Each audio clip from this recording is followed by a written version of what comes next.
So hey guys, welcome to Cooking with Saisha YouTube channel, and today we're gonna make unique pasta with wheat flour. So first of all, I take 4 tablespoons of flour and 2 pinches of salt. Then I make a dough with water. Then after that I make some lowy type na circles, and then I make it in a chapati form and then in a circle.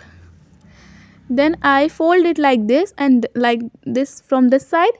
You have to fold it very nicely ताकि आपका जो pasta है वो अच्छा बन जाए. Then serve all and then boil in 2 3 minutes. Should boil 3 minutes and then fry it for 5 minutes, and then add jeera and your onion, fry them also, and then your ginger garlic paste. It's fully optional. Ginger garlic paste you can add if you want, and then tomatoes,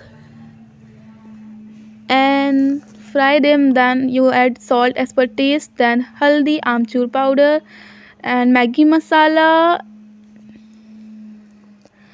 and then your water. Then add some green onions, cook very nicely for a minute, 5 minutes it takes, or 3 minutes also, and then add your pasta, then cook it for 10 minutes, and then it's done. And it looks so delicious, and it was very delicious. And thank you for watching. Stay healthy and do like, subscribe and comment. Bye.